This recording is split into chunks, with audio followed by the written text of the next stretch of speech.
Bonsoir et bienvenue à tous, je suis très heureux de vous retrouver, voici l'essentiel de l'actualité de ce jeudi. Cet après-midi, une fusillade s'est produite à l'université Charles à Prague en République tchèque, le bilan provisoire est très lourd, il fait état de 10 morts et d'une dizaine de blessés. L'assaillant a lui été abattu par les forces de l'ordre sur place.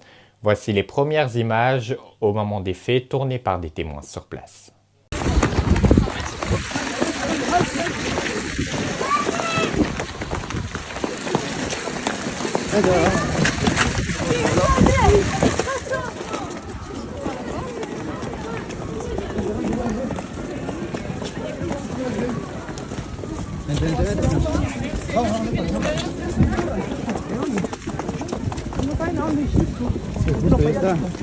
Alerta a eso.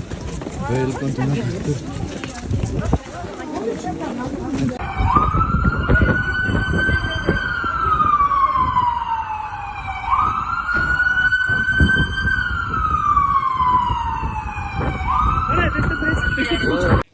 La secrétaire générale de la CGT, Sophie Binet, appelle à la désobéissance civile et souhaite des rassemblements majeurs contre le projet de loi immigration qui a été adopté mardi soir au Sénat et à l'Assemblée nationale.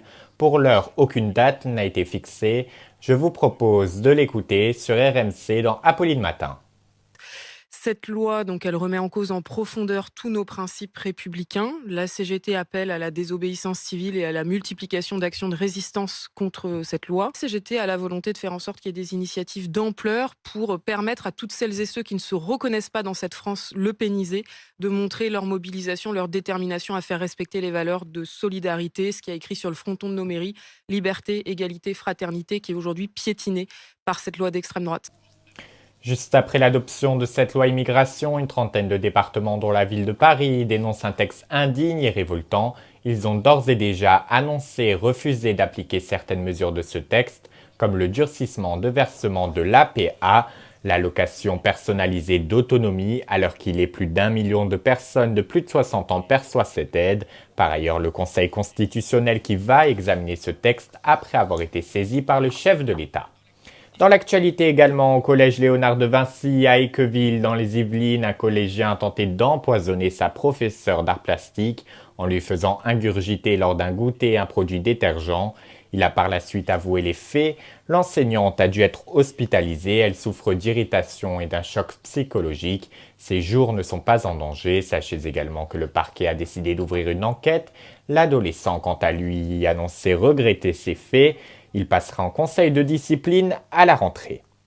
Hier soir, sur France 5, le chef de l'État Emmanuel Macron était l'invité d'Anne-Elisabeth Lemoine dans l'émission C'est à vous. Le président de la République est revenu sur l'affaire Depardieu. Il dénonce une chasse à l'homme après des propos choquants de l'acteur dans un reportage diffusé dans l'émission Complément d'enquête.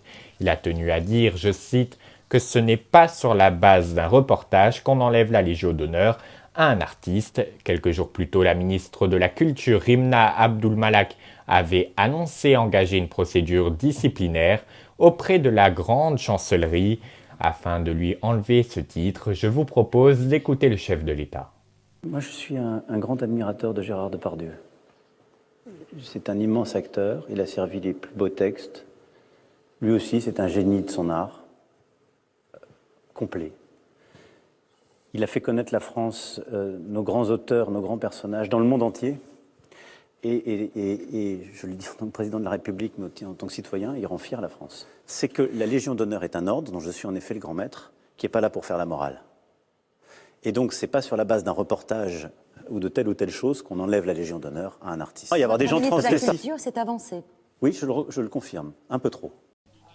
Toute autre chose à présent, depuis 19h ce jeudi, les transports en commun sont à présent totalement gratuits pour les habitants de Montpellier, qui devient ainsi l'une des plus grandes villes de France à proposer ce service et qui rejoint 370 autres communes où la gratuité des transports est déjà présente. Pour en profiter, il faudra prouver que vous habitez bel et bien la ville en présentant un justificatif tel qu'une carte d'identité. Samedi soir, Miss Nord-Pas-de-Calais FJ a été élue devant plus de 7 millions de téléspectateurs Miss France 2024. Elle a fait son grand retour hier dans sa ville natale à Couadipre dans les Hauts-de-France. Juste après son arrivée tant attendue, elle a été accueillie par plusieurs centaines de personnes venues l'acclamer dans les rues de la commune. Le Nord-Pas-de-Calais qui a ramené pour la 4e fois en seulement 8 ans la couronne à la maison, comme nous le montrent ces images de nos confrères de BFM TV. Ah oui, je vous cache pas que là c'est assez surprenant ce qu'on est en train de vivre puisqu'on s'est rendu chez un habitant de la commune pour pouvoir suivre la situation depuis chez lui. Donc on se retrouve à la fenêtre pour pouvoir regarder un peu loin de cette foule qui entoure la voiture et qui rend forcément son déplacement difficile pour aussi bien le service, le comité Miss France qui essaie tant bien que mal d'assurer la sécurité de l'événement et puis pour toutes ces personnes qui souhaitent évidemment faire une photo, suivre cet événement. Donc là vous voyez effectivement cette voiture qui s'approche très vite de la caméra d'Olivia avec donc Miss France qui continue vigile à faire les signes avec des personnes, à discuter avec ceux qui maintiennent tant bien que mal la proximité avec les habitants qui sont là.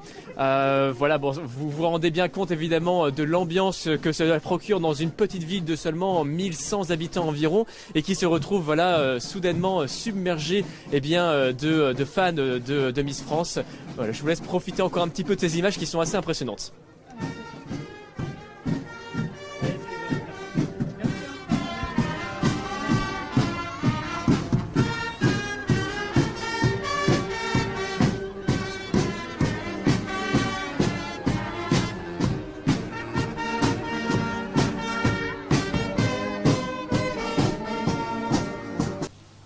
Accompagné de mon bonnet de Noël, je vous donne rendez-vous lundi soir à 21h sur IA1 où ensemble nous allons revenir sur les actualités les plus marquantes de cette année 2023. Et il y en a eu entre la réforme des retraites, l'affaire Naël, la mort de Thomas 16 ans à Crépol ou encore, on vient tout juste d'en parler, le projet de loi immigration.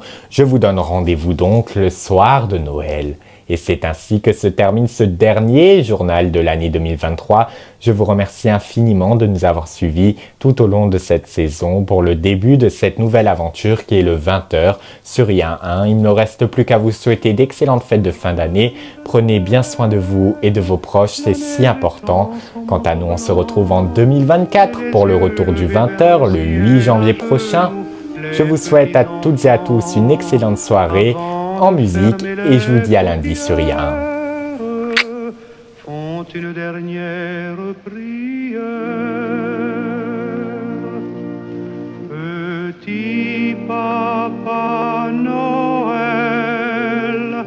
quand tu descendras du ciel avec des jouets par milliers, n'oublie pas mon petit soulier, mais avant de partir, il faudra bien te couvrir.